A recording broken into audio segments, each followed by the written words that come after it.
my name is Dan Ansari, and I'm going to run through how to do tie-dye with you guys.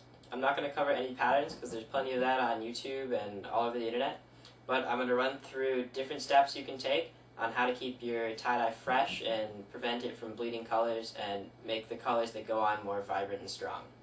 Alright, so let's talk materials. We've got dyes here. They come in both liquid and powdered form.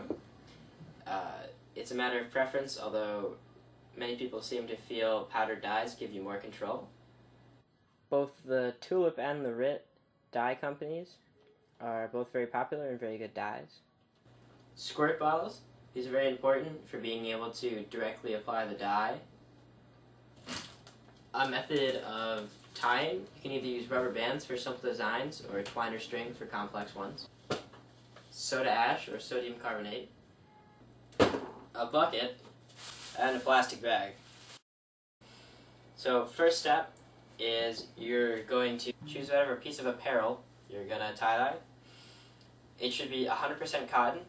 Don't worry about logos or whatever.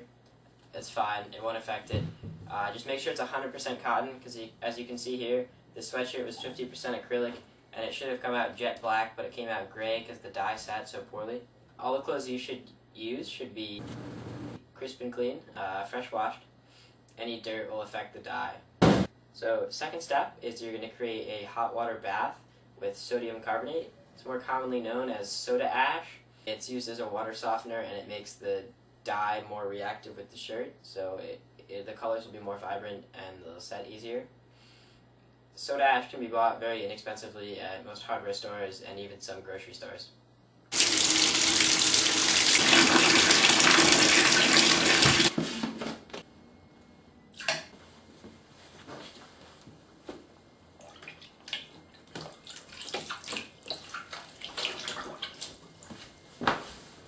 After your shirts have sat in the hot water and soda ash bath, you're going to wring them out, and then you're going to tie them in the pattern you want. I'm not going to cover any patterns, but look it up, there's plenty of stuff. To fix them, you can either use rubber bands. These are effective for simple patterns like the spiral or double spiral. But if you want to get more crazy and try all sorts of pleats and stuff, then you're going to use string or twine. Twine's a little finer than string, so twine is pretty much optimal.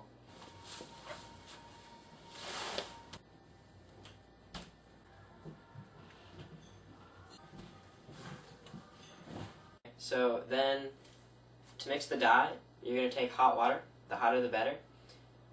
The more hot your dye, the more vibrant your colors will come out.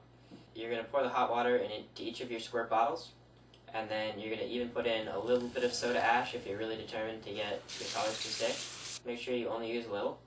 Then you're going to mix in dye appropriately. Different amounts will correlate to how strong the color is on the t-shirt. Then you're going to apply the dye directly to the t-shirt.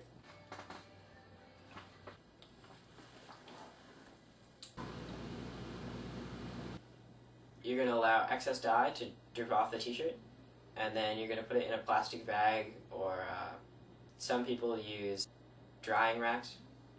You're going to allow that to sit for a long time, a minimum of a few hours, but some people let it sit for up to a day. Then you're going to open it up and you're going to rinse it off with hot water.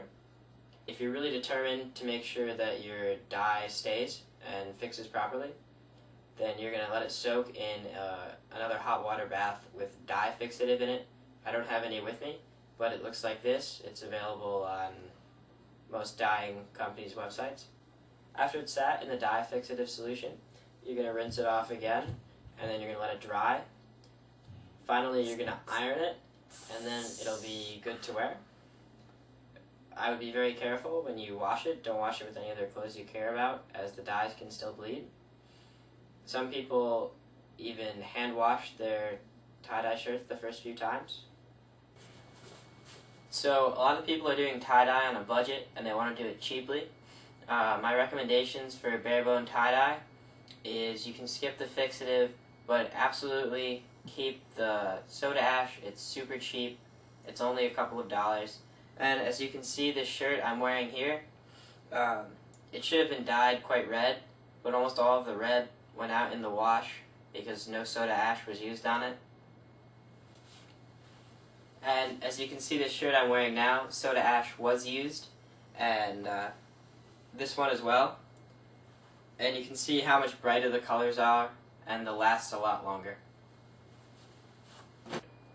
Alright guys, thanks for watching. If you want to try new stuff, you can always get white t-shirts at secondhand stores for like $1. Happy dyeing, guys. Later.